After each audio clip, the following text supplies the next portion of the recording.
Okay, moving forward.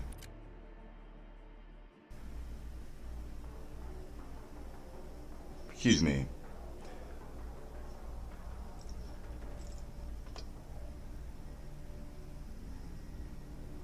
Unfortunately, because you made rulings without me, I don't want you.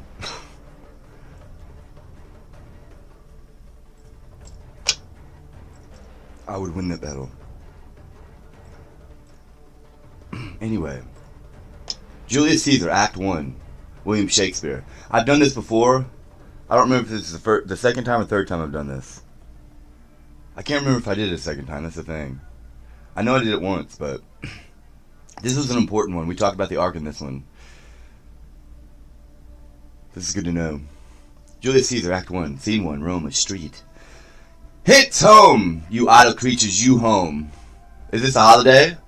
What know you not? Being mechanical, you ought not walk upon a laboring day without the sign of your profession. Speak, what trade art thou? Why, sir, a carpenter. Where is thy leather apron and thy rule? What dost thou with the best apparel on? You, sir, what trade are you? Truly, sir, in respect of a fine workman, I am but, as you would say, a cobbler. But what trade art thou? Answer me directly. A trade, sir, that I hope I may use with a safe conscience, which is indeed, sir, a mender of bad souls. What trade? Thou knave, thou naughty knave, what trade? Nay, I beseech you, sir, be not out with me, yet if you be out, sir, I can mend you. What mean'st thou by that? Mend me, thou saucy fellow? Why, sir, cobble you. Thou art a cobbler, art thou? Truly, sir, although I live by, as with all, I meddle with no tradesmen's matters, nor women's matters, but with all. I am in great danger, I recover them. As proper men as ever trod upon neat's leather have gone upon my handiwork. But wherefore art not in thy shop today? Why dost thou lead these men about the streets? Truly, sir, to wear out these shoes, to give myself into more work. But indeed, sir, we make holidays to see Caesar and to rejoice in his triumph. Wherefore rejoice? What conquest brings he home? What tributaries follow him to Rome to grace in captive bonds his chariot wheels? You blocks, you stones, you worse than senseless things. Oh, you hard hearts, you cruel men of Rome, knew you not Pompey? Many a time and oft you climbed up to walls and battlements, to towers and windows. Yeah, you chimney tops, your infants in your arms, and there have sat the livelong day, in patient expectation, to see great Pompey pass the streets of Rome. And when you saw his chariot but appear, have you not made a universal shout? That Tiber trembled underneath her banks to hear the replication of your sounds, made in her concave shores? And do you now put on your best attire? And do you now call out a holiday? And do you now strew flowers on his way? That comes in triumph over Pompey's blood. Begone! Run to your house, fall upon your knees, pray to the gods to intermit the plague that needs must light on this ingratitude. Go, go, good countrymen, and for this fault, assemble all the poor men of your sort.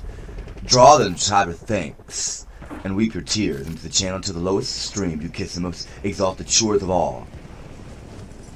See where their basic metal be not moved.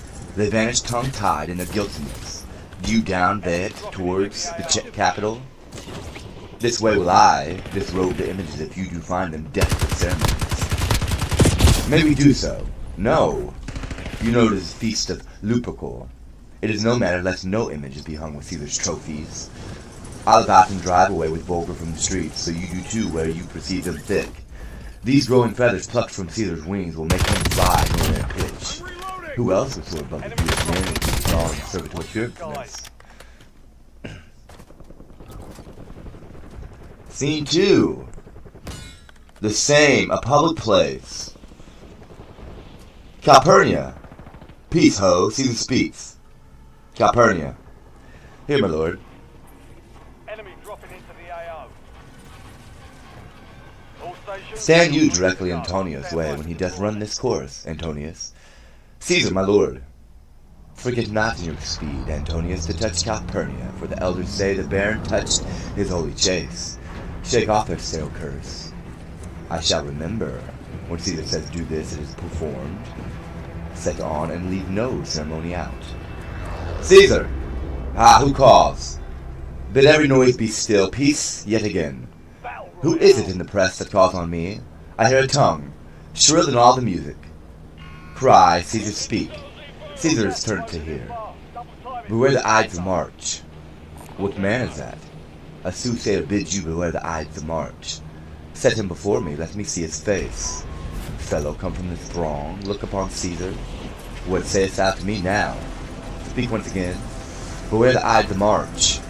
He is a dreamer, let us leave him. Will you go see the order of the course? Not I pray you do. I am not gamesome. I do lack some part of that quick spirit that is in Antony. Let me not hinder, Cassius, your desires. I'll leave you. Brutus, I do observe you now of late.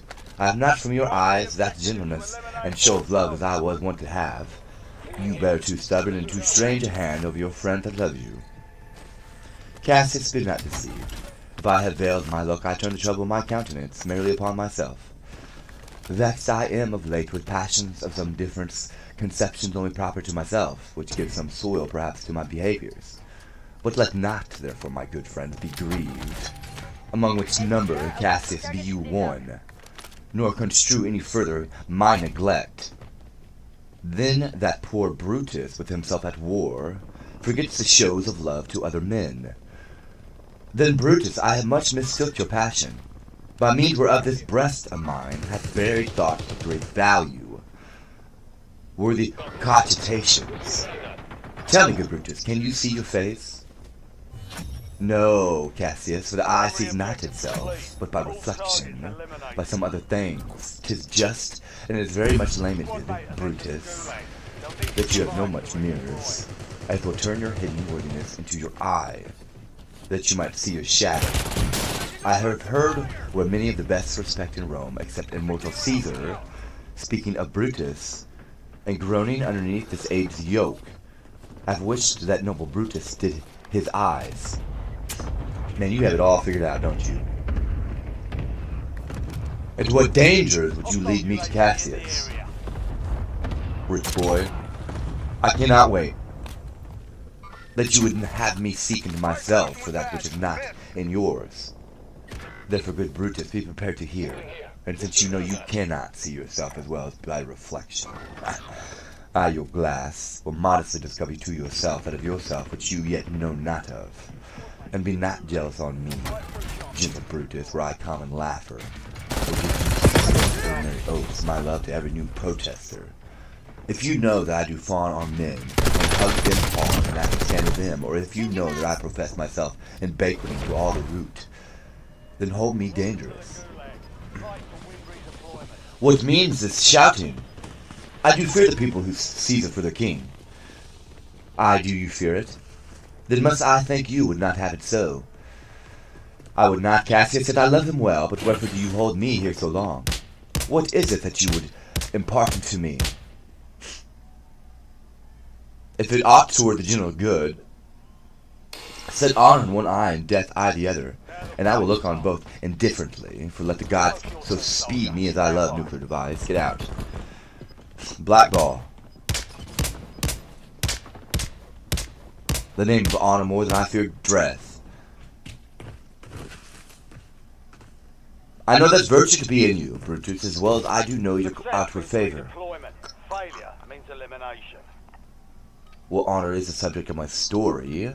I cannot tell what you and other men think of this life, but for my single self I had as lief not be as live to be in awe of such a thing as myself. I was born free as Caesar, so were you, we both have fed as well, and we can both live when it's cold as well as he, for once upon a raw and gusty day, the troubled Tiber chafing with her shores, Caesar said to me, Darest thou, Cassius, now leaping with me into the angry flood, and swim to yonder points? Upon the word, accoutred as I was, I plunged in and bade him follow. So indeed he did. The torrent roared, and we did buffet it with lusty sinews, throwing it aside and stemming it with the hearts of controversy. But ere we could arrive at the point proposed, Caesar cried, "Help me, Cassius, or I sink." I, as Aeneas, our great ancestor, did from the flames of Troy upon his shoulder the old Anchises bear. So from the waves of Tiber did I, the tired Caesar. And this man has now become a god, and Cassius is a wretched creature and must bend his body if Caesar carelessly, but it's not on him. He had a fever when he was in Spain, and when his fit was on him, I did mark how he did shake. 'Tis true, this god did shake his coward lips, did from the cover fly. And what same eye whose bend doth awe world did lose his lustre? I did hear him groan. I, and that tongue of his that bade the Romans mark him and write his speeches in their books. Alas, it cried, "Give me some drink," Titinius, as a sick girl. Ye nods, it doth amaze me, a man of such a feeble temper should so get the start of the majestic world and bear the palm alone. Another general shout. I do believe that these applauses are for some new honors that are heaped on Caesar. Why, man, he doth betray the narrow world like a colossus, and we petty men walk under his huge legs, and peep about to find ourselves dishonorable graves. Men at some time are masters of their fates. The fault, dear Brutus, is not in our stars, but in ourselves, but we are underlings. Brutus and Caesar, what should be in that Caesar? What should that name be sounded more than yours? Write them together, yours is as fair as name, sound them, and both become the mouth as well. Away then, it is a heavy conjure with him. This will start his spirit as soon as Caesar. Changing max! Now, in the names of all the gods at once, upon that meat doth this our Caesar feed, that he is grown so great. Age, thou art shamed. Rome, thou hast lost the breed of noble bloods, when went there by an age since the great flood, but it was famed with more than with one man. When could they say till now that talked of Rome, that her wide walls encompassed but one man? Now is it Rome indeed, and room enough when there is in it but one only man? Boy, you and I have heard our fathers say, there was a Brutus once that would have brooked the eternal devil to keep his state in Rome as easily the king. That you do love me, I am nothing jealous. What you would work me to, I have some aim. How I have thought of this and of these times, I shall recount hereafter. For this present I would not, so with love I might entreat, be any further moved. What you have said I will consider, what you have to say I will with patience not hear, and find a time both meet to hear and answer such high things. Till then, my noble friend, chew upon this. Brutus had rather be a villager than to repute himself a son of Rome under these hard conditions at this time is like to lay upon us. You're the last of your squad. Finish. I am glad that my weak words have struck but this much show or fire from Brutus. The games are done, and Caesar is turning. As they pass by, pluck Casca by sleeve, and he will, after his sour fashion, tell you what hath proceeded worthy note today. You've got gas inbound. Safe I will do so, but look you, Cassius, the angry spot doth glow in Caesar's brow, and all the rest look like a chiding train. Calpurnius' cheek is pale, and Cicero looks with such ferret and such fiery eyes as we have seen him in the Capitol, being crossed in conference by some senators. Casca will tell us what the matter is. Antonius, Caesar, let me have men about me that are fat, sleek-headed, men in such a sleep way not. Young Cassius has a lean and hungry look. He looks too much, thinks men are too dangerous. Fear him not, Caesar, he's too dangerous. He's a noble Roman and well given. Would he were fatter, but I fear him not. Yet if my name were liable to fear, I do not know the man I should avoid. So soon as that spare Cassius, he reads much. He is a great observer. He's been there a while. And he looks quite through the deeds of men. He loves no plays, as thou dost. Antony, he hears no music. Seldom he smiles. And smiles in such a sort as if he mocked himself and scorned his spirit. That could be moved to smile to anything. Such men as he be never at heart's case, while I can call you out by name. Whilst they behold a greater than themselves, and therefore are they very dangerous. I'd rather tell thee what it is to be feared than what I fear, for always I am Caesar. Come on my right hand, for this ear is deaf, and tell me truly what thou thinkest of him. Get the fuck out. Why are you here? You pulled me by the cloak. Would you speak with me? Aye, Casca, tell us what hath chanced today that Caesar looked so sad. Why, you were with him, were you not? I should not then ask Casca what had chanced. Why, there was a crown offered him, and being offered him, he put it by with the back of the hand. Thus, and then the people fell shouting. What was the second noise for? Why, for that too. They shouted thrice. What was the last cry for? Why, for that too. Was the crown offered him thrice? Aye, marry was, and he put it by thrice, every time gentler than other, and at every putting by mine honest neighbours shouted. Who offered him the crown? Why, Antony.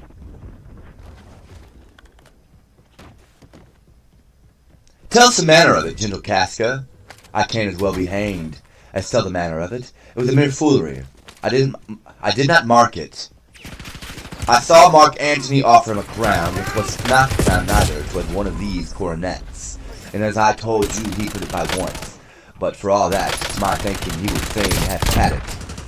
Then he offered it to him again, then he put it up by again. But to my thinking, he was very loath to lay his fingers off it.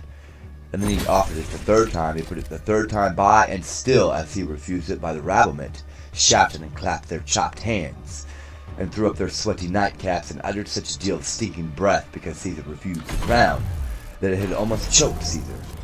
For he swooned and fell down at it, and for mine own part I durst not laugh, for fear of opening my lips, and receiving the bad air. But soft, I pray you, what did Caesar swoon? He fell down in the marketplace, and foamed at mouth, and was speechless. 'Tis very like he hath the falling sickness. No, Caesar hath it not, but you, and I, and honest Casca, we had the falling sickness. I know not what you mean by that, but I am sure Caesar fell down. If the tag-rag people did not clap him and hiss him, according to as he pleased and displeased them, as they used to do the players in the theatre, I am no true man. What said he, when he came into himself? Marry, before he fell down, when he perceived the common herd, was glad he refused the crown. He plucked me ope his doublet, and offered them his throat to cut. And I had been a man of any occupation if I would not have taken him at word. I would I might go to hell among the rogues. And so he fell. When he came to himself again, he said if he had done to said any things amiss, he desired their worships to think it was his infirmity. 3 or 4 wenches where I stood cried, Alas, good soul, and forgive him with all their hearts, nay. But there's no heed to be taken of them. If Caesar had stabbed their mothers, they would have done no less. And after that he came, thus sad away. Aye, did Cicero say anything? Aye, he spoke Greek. To what effect? Nay, and I tell you that I'll ne'er look you eye to face again, but those that understood him smiled at one another and shook their heads. But for my own part, it was Greek to me. I could tell you more news too. Marulius and Flavius, for pulling scarfs off Caesar's images, are but to silence. Fare you well. There was more folio yet, if I could remember it. Will you sup with me tonight, Casca? No, I am promised forth. Will you dine with me tomorrow? Aye, if I be alive, and your mind hold, and your dinner worth the eating. Good, I will expect you. Do so, farewell both. What a blunt fellow is Ground to be. He was quick mental when he went to school. So he now in execution of any bold or noble enterprise, however he puts it on this tarty form, this rudeness is a sauce to his good wit, which gives men's stomach to digest his words with better appetite. And so it is, for this time I will leave you. Tomorrow, if you please to speak with me, I will come home to you, or if you will, come home to me, and I will wait for you. I will do so till then think of the world. Well, Brutus, thou art noble, yet I see thy honourable metal may be wrought, from that it is disposed. Therefore 'tis meet that noble mind keep every what with her likes. for who so firm that cannot be seduced? Caesar doth bear me hard, but he loves Brutus. If I were Brutus now, he were Cassius. He should not honour me. I will this night in several hands in at this window's throw, as if they came from several citizens, writings all tending to the great opinion that Rome holds of his name, wherein obscurely Caesar's ambition shall be glanced at. And after this let Caesar seat him sure, for he will shake him, or worse days endure. Nay, get off the glass. I could break it now, no.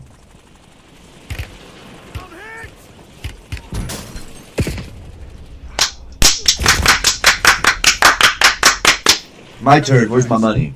Okay, goodbye. You will not be joining us, dumbass, outside, sitting there watching every step of the way. I don't even like looking at you. You're more than embarrassing.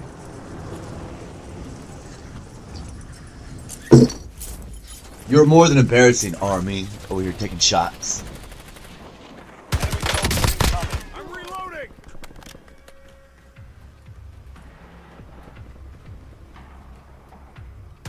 Oh, we're trying to wrestle now. Is that how it works? Stand by for deployment to the war zone.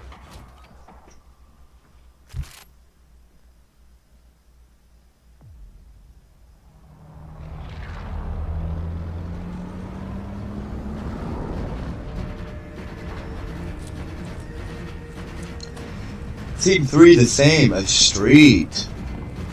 Good evening, Casca. Brought you Caesar home? Why are you breathless, and why stare you so? Are you not moved? Are not you moved when all the sway of earth shakes like a thing unfirm?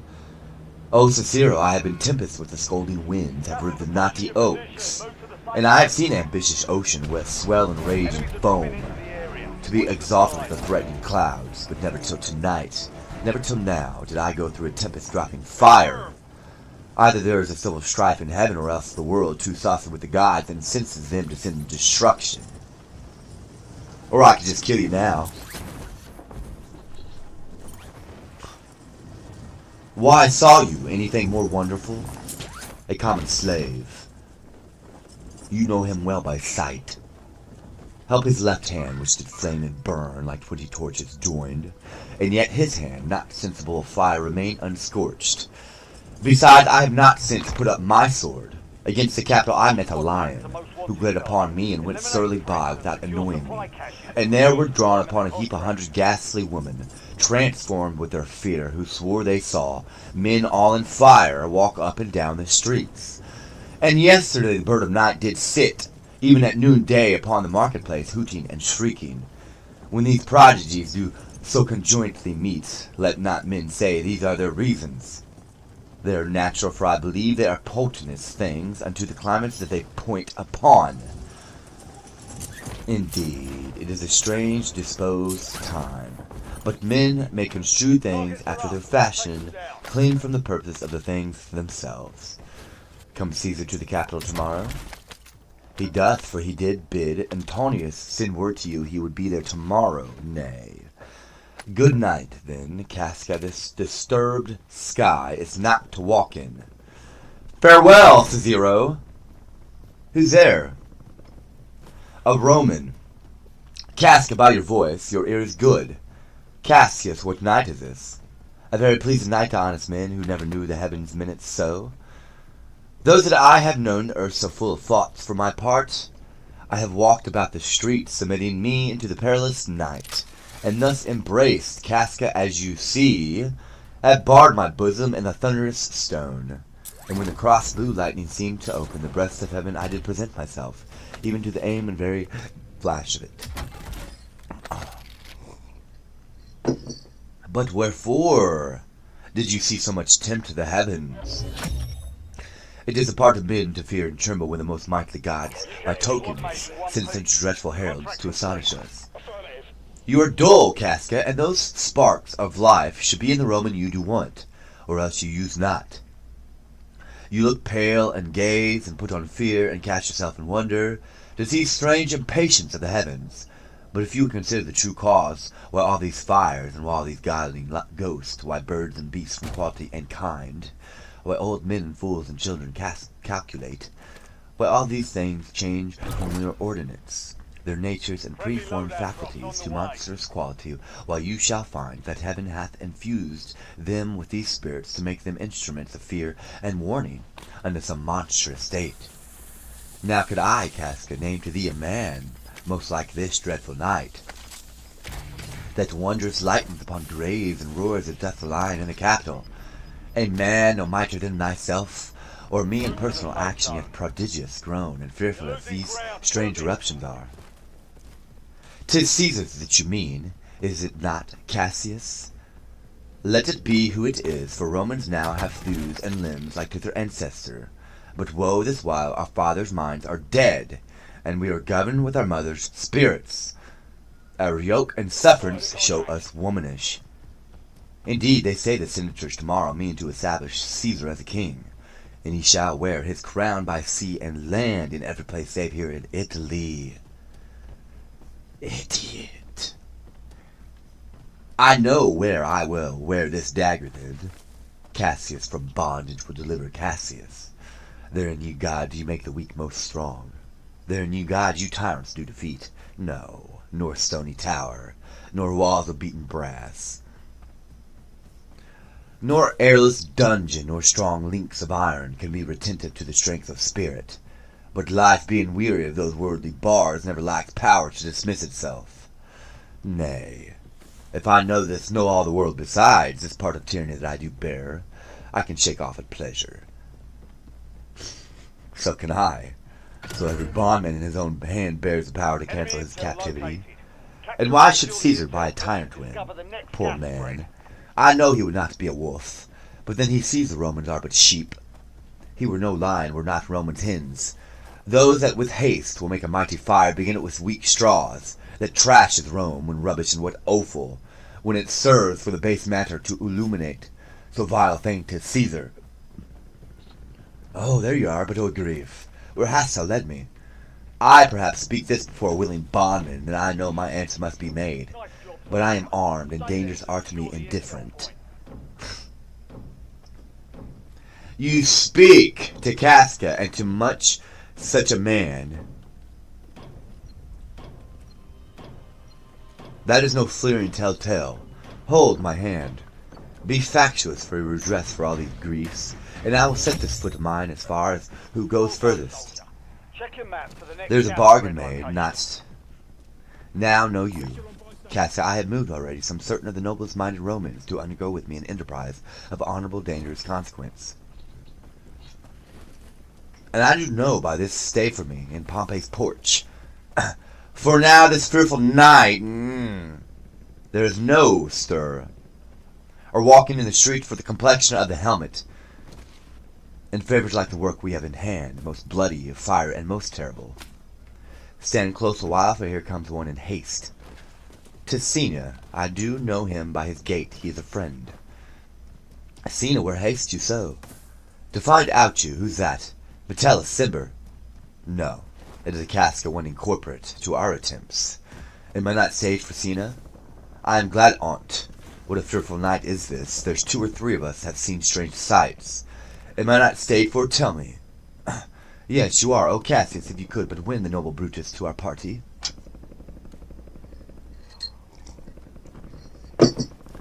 Be you content, good Sina, take this paper and look you lay it in the pretor's chair, where Brutus may but find it.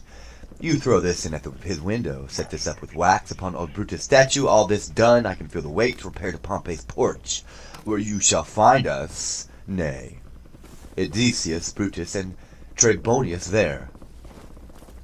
All but Metellus Cimber, and he's gone, to seek you at your house. Well, I will hie, and so bestow these papers as you bade me. What the fuck is that? That done repair to Pompey's theater, dumbass. Come, Casca, you and I will yet ere day, so Brutus at his house. You can take that shit and get out. What the fuck is that? Stealth bomber, what is that? I can feel the gravity. 3 parts of him is ours already, and the main entire upon the next encounter yields him ours.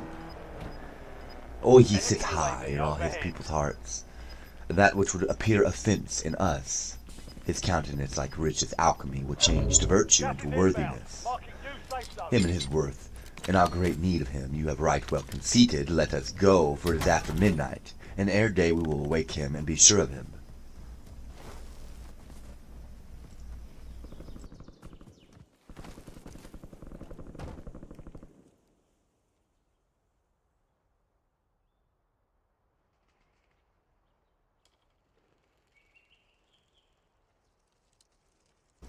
How now? Act 2, Julius Caesar. William Shakespeare. So this is us. That's actually him. You can tell by the wording as well. I'm pretty sure that was his voice. So stop stealing that voice.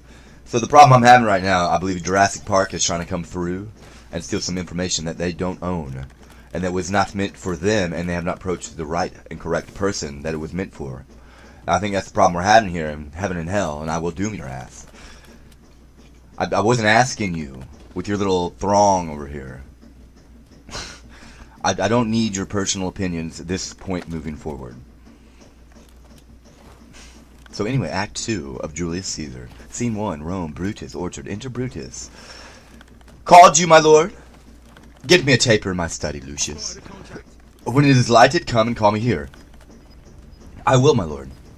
It must be by his death, and for my part I know no personal cause to spurn at him. But for the general, he will be crowned, how that might change his nature. There's the question.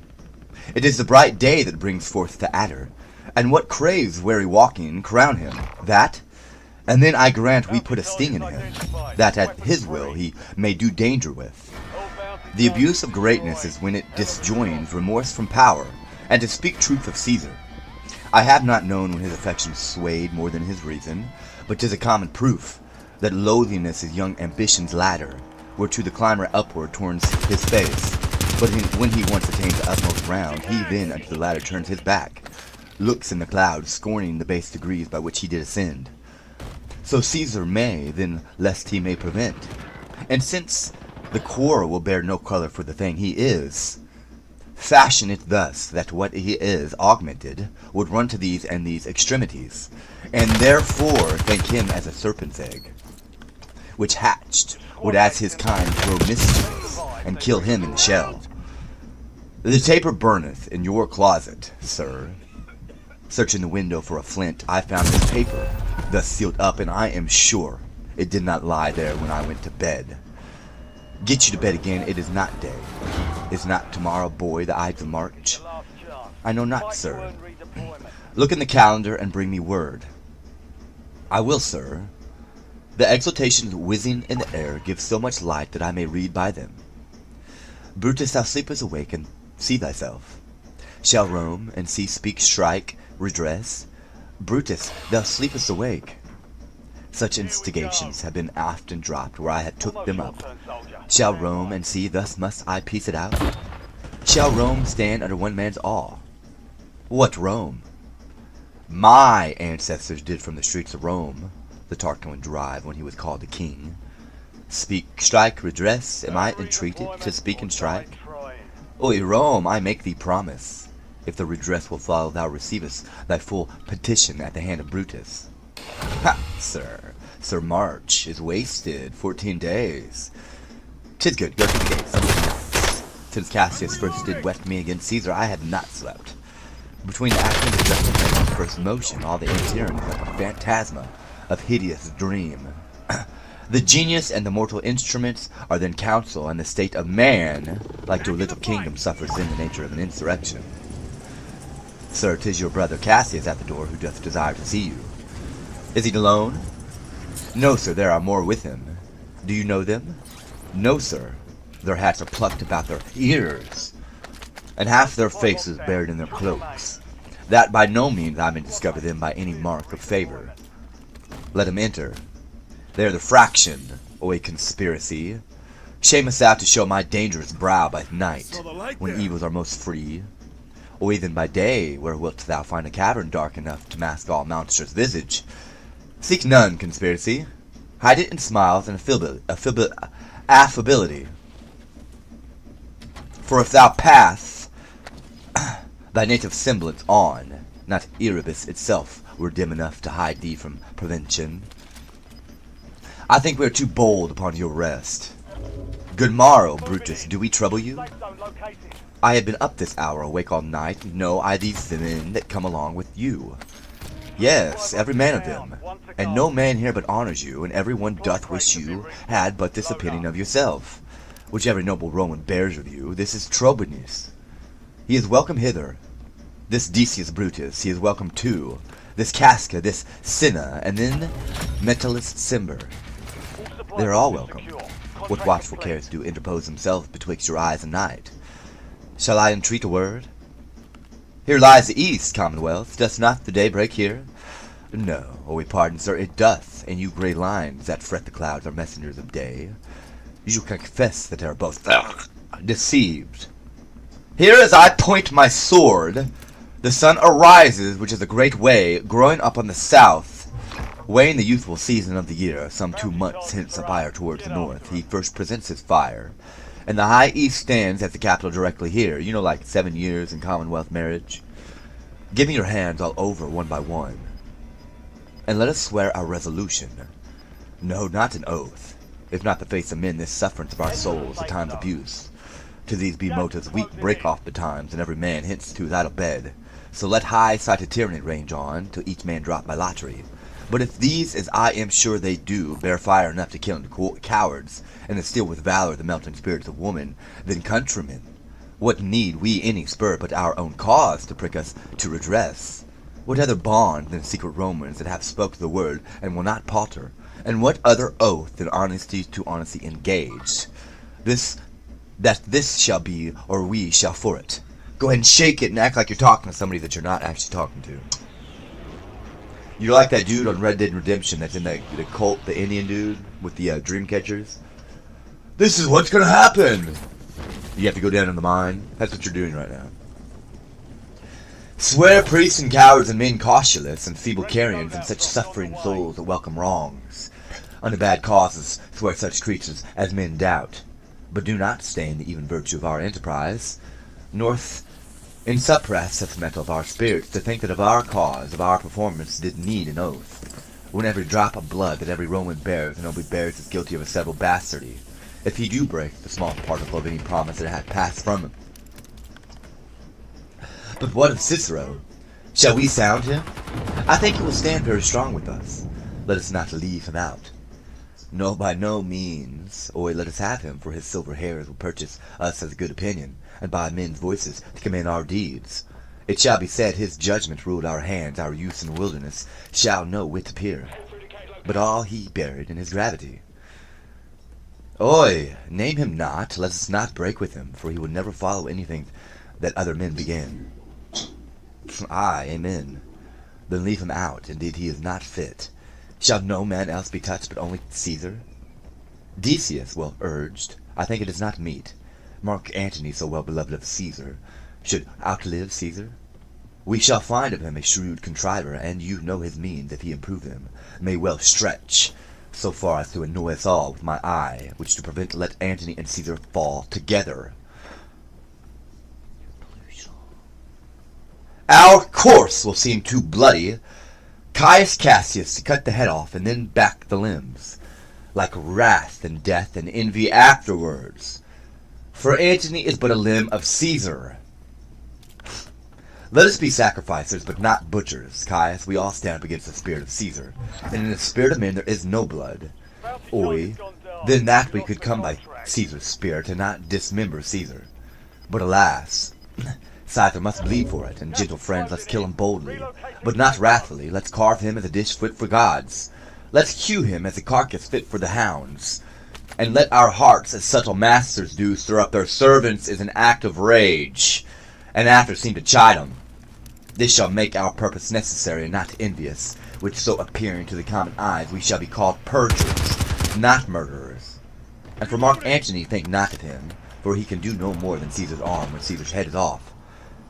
Yet I fear him, for in engrafted love he bears to Caesar. Alas, good Cassius, do not think of him if he loves Caesar. All that he can do is to himself take thought and die for Caesar.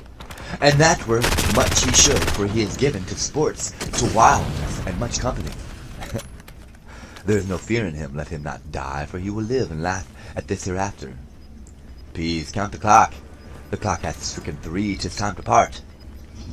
But it is doubtful yet whether Caesar will come forth today or no, for he is superstitious grown of late, quite from the main opinion he held once, of fantasy, of dreams and ceremonies. It may be these apparent prodigies, the unaccustomed terror of this night, and the persuasion of his augurs, may hold him from the capital today. Never fear that if he be so revolved. I can o'ersway him, for he loves to hear this unicorns may be betrayed with trees, and bears with glasses, elephants with holes, lions with toils, and men with flatterers. But when I tell him he hates flatterers, he says he does, being then most flattered. Let me work, for I can give his human true bent, and I will bring him to the capital. Nay, we will all of us be here to fetch him. By the 8th hour, that's the uttermost. Be that the uttermost, and fail not then. Caius Ligarius doth bear Caesar hard, who rated him for speaking well of Pompey. I wonder none of you have thought of him. Now, good Metellus, go along by him. He loves me well, and I haven't given him reasons. Send him but hither, and I'll fashion him. The morning comes upon will leave you Brutus, and friends disperse yourself, but all remember what you have said, and show yourselves true Romans. Good gentlemen, look fresh and merrily, let not our looks put on our purposes, but bear it as our Roman actors do, with unturred spirits and formal constancy, and so good morrow to you every one. Boy, Lucius, fast asleep, it is no matter, enjoy the honey-heavy dew of slumber. Thou hast no figures, nor the fantasies which busy care draws in the brains of men, therefore thou sleepest so sound. Brutus, my lord. Portia, what mean you? Wherefore rise you now? It is not for your health thus to commit your weak condition to the raw, cold morning, nor for yours neither you've ungently, Brutus, stole from my bed.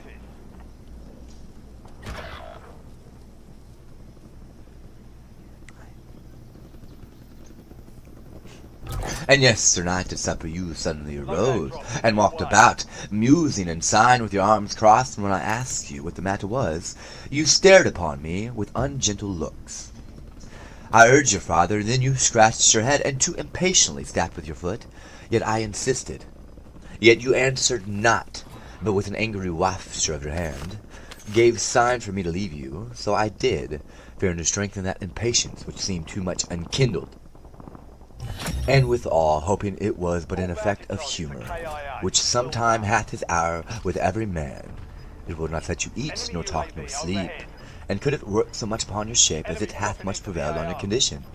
I should not know you, Brutus, dear my lord, make me acquainted with your cause of grief. I am not well in health, and that's all. Brutus is wise, and were it not in health, he would embrace the means to come by it. Why, so I do. Good Portia, he go to bed. Is Brutus sick? And is it physical to walk unbraced and suck up the rumours of the dank morning? What, is Brutus sick, and will be still out of this wholesome bed, to dare the vile contagion of the night, and tempt the roomy and unpurged air, to add unto his sickness? No, my Brutus, you have come sick offence within your mind, which by the right and virtue of my place I ought to know of, and upon my knees I charm you, by my once commended beauty, by all your vows of love, and that great vow which did incorporate and make us one, that you unfold to me yourself, your half. Why are you heavy, and what men tonight have had resort to you? For here have been some 6 or 7, who did hide their faces even from darkness. Kneel not, gentle Portia, I should not need, if you were gentle Brutus within the bond of marriage. Tell me, Brutus, is it accepted I should know no secrets that appertain to you? Am I yourself but as it were in sort of limitation, to keep you at meals, comfort your bed, and talk to you sometimes? Dwell I but in the suburbs of your good pleasure? If it be no more, Portia is Brutus' harlot, not his wife.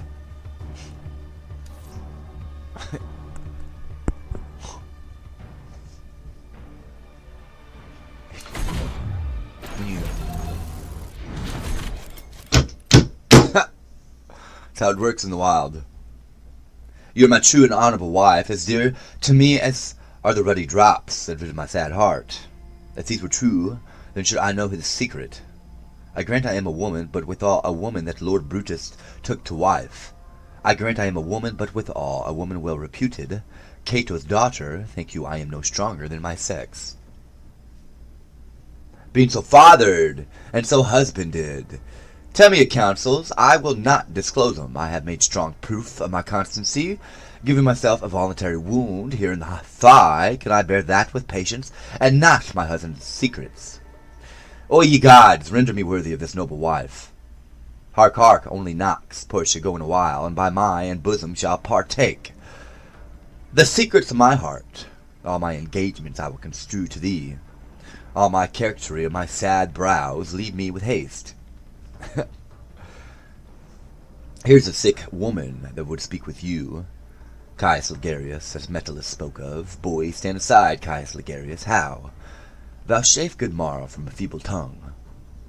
Oy, what a time have you chose out, brave Caius, to wear a kerchief.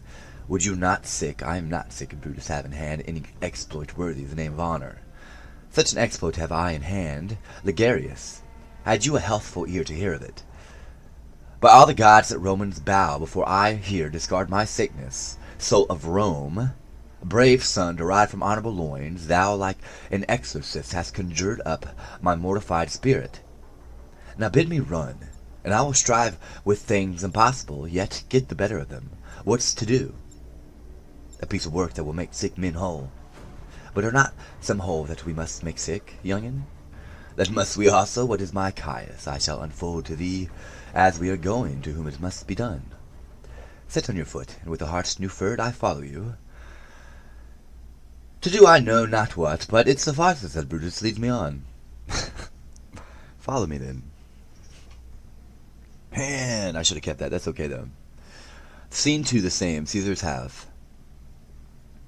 Nor heaven nor earth have been at peace tonight. Thrice have Calphurnia in her sleep cried out. Help, ho! They murder Caesar. Who's within? My lord, go bid the priests a present sacrifice, and bring me their opinions of success. I will, my lord. What means you, Caesar? Think you to walk forth? You shall not stir out of your house today. Caesar shall forth. The things that there threaten me ne'er looked but on my back. When they shall see the face of Caesar, they are banished. Caesar, I have never stood on ceremonies, yet now they fright me. There is one within, besides the things that we have heard one seen. Recounts most horrid sights seen by the watch. A lioness hath whelped in the streets, and graves have yawned and yielded up their dead. Fierce fiery warriors fight upon the clouds, in ranks and squadrons, and right in forms of war. When drizzled blood upon the capital, the noise of battle hurtled in the air. Horses did neigh, and dying men did groan, and ghosts did shriek and squeal upon the streets. Oy, Caesar, these things are beyond all use, and I do fear them. What can be avoided, whose end is purposed by the mighty gods? Yet Caesar shall go forth, for these predictions are to the world in general as to Caesar nay. When beggars die, there are no comets seen. The heavens themselves blaze forth the death of princes. Cowards die many times before their deaths. The valiant never tasted death but once, of all the wonders that I yet have heard. It seems to me most strange that men should fear, seeing what death the necessary end will come when it will come. What say the augurs? They would not have you to stir forth today, plucking the entrails of an offering forth. They could not find a heart within a beast. The gods do this in shame of cowardice. Caesar should be a beast without a heart, and he should stay at home today for fear. No, Caesar shall not. Danger knows full well that Caesar is more dangerous than he. We are two lions littered in one day, and I the elder and more terrible. And Caesar shall go forth. Alas, my lord, your wisdom is consumed in confidence. Do not go forth today. Call it my fear that keeps you in the house and not your own. We'll send Mark Antony to the Senate house, and he shall say you are not well today. Let me upon my knee prevail in this. Mark Antony shall say I am not well, and for thy humor I will stay at home. Here's Decius Brutus, he shall tell them so. Caesar, all hail! Good morrow, worthy Caesar. I come to fetch you to the Senate house. And you are come at a very happy time to bear my greeting to the senators, and tell them that I will not come today. Cannot is false, and that I dare not falser. I will not come today. Tell them so, Decius. Say he is sick. Shall Caesar send a lie? I have in conquest stretched my arm so far to be afeard to tell greybeards the truth. Decius, go tell them Caesar will not come. Most mighty Caesar, let me know some cause, lest I be laughed at when I tell them so. The cause is in my will, I will not come. That is enough to satisfy the Senate. But for your private satisfaction, because I love you, I will let you know. Calpurnia here, my wife, stays me at home. She dreamt tonight she saw my statues like a fountain with 100 spouts did run pure blood, and many lusty Romans came smiling and did bathe their hands in it. And these does she apply for warnings and portents, and evils imminent, and on her knee hath begged that I will stay at home today. This dream is all misinterpreted. It was a vision, fair and fortunate. Your statue spouted blood in many pipes, in which so many smiling Romans bathed, signifies that from you great Rome shall suck reviving, and that great men shall press for tinctures, stains, relics, and cognizance. This by Calpurnia's dream is signified. In this way have you well expounded it. I have, when you have heard what I can say, and know it now. The Senate have concluded to give this day a crown to mighty Caesar. If you shall send them word you will not come, their minds may change. Besides, it were a mock apt to be rendered for some one to say, break up the Senate till another time, when Clayton's wife shall meet with better dreams. If Caesar hide himself, shall not whisper, lo, Caesar is afraid. Pardon me, Caesar, for my dear love to your proceeding bids me tell you this, and reason to my love is libel. How foolish do your fears seem now, Calpurnia, I am ashamed. I did yield to them. Give me my robe, for I will go. And look where Publius has come to fetch me. Good morrow, Caesar. Welcome, Publius. What, Brutus? Are you stirred so early too? Good morrow, Cassius, Ligarius.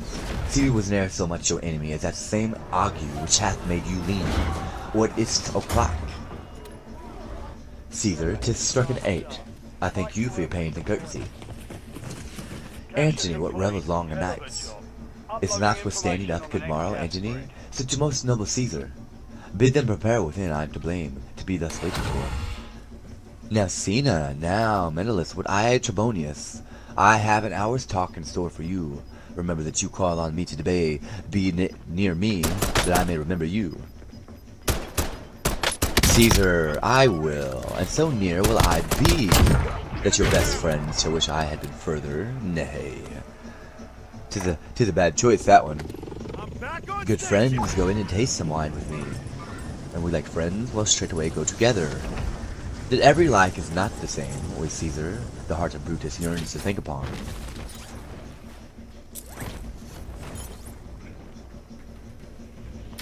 Scene 3, the same, a street near the Capitol. Here will I stand till Caesar pass along, and as a suitor will I give them this. My heart laments that virtue cannot live out of the teeth of emulation. If thou read this, O Caesar, thou mayst live. If not, the fates hath traitors do contrive. Scene 4, the same, another part of the same street before the house of Brutus. I prithee, boy, run to the Senate house. Stay not to answer me, but get thee gone. Why dost thou stay? To know my errand, madam, I would have thee there, and here again, ere I can tell thee what thou shouldest do there. Oi, Constancy, be strong upon my side. See a huge mountain between my heart and tongue. I have a man's mind, but a woman's might. How hard it is for a woman to keep counsel. Art thou here yet? Madam, what shall I do? Run to the Capitol and nothing else? And so return to you and nothing else? Yes, bring me word, boy, if thy lord looks well, for he went sickly forth, and take good note what Caesar doth, what suitors press to him. Hark, boy, what noise is that? I hear none, madam. Prithee, listen well. I heard a bustling rumour like a fray, and the wind brings it from the Capitol. Sooth, madam, I hear nothing. Come hither, fellow, which way hast thou been? At mine own house, good lady. What is't o'clock? About the 9 hour, lady. Is Caesar yet gone to the Capitol? Piece of glass. Madam, not yet. I go to take my stand to see him pass on to the Capitol. Thou hast came suit to Caesar, hast thou not? That I have, lady. If it will please Caesar to be so good to Caesar as to hear me, I shall beseech him to befriend himself. Why, know'st thou any harms intended towards him? None that I know will be, much that I fear may chance. Good morrow to you. Here the street is narrow, this throng that follows Caesar at the heels of senators or praetors, common suitors, will crowd a feeble man almost to death. I get me to a place more void, and there speak to great Caesar as he comes along. I must go in, me, how weak a thing the heart of a woman is. Oi, Brutus, the heavens speed thee in thy enterprise. Sir, the boy heard me. Brutus hath a suit to Caesar will not grant. Oi, I grow faint. Run, Lucius, and commend me to my lord. Say I am merry, come to my gain, and bring me word that he doth say to thee. Bad choices. Thanks for the work. UAV overflight terminated.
Changing mag.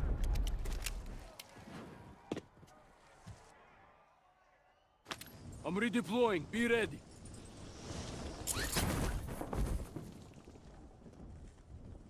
Buy station here.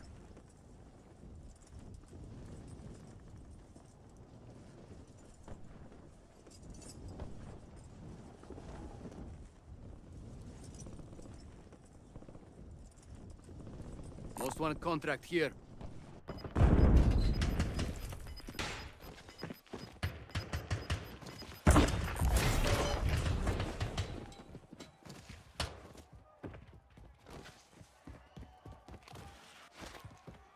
Loadout drop headed your way.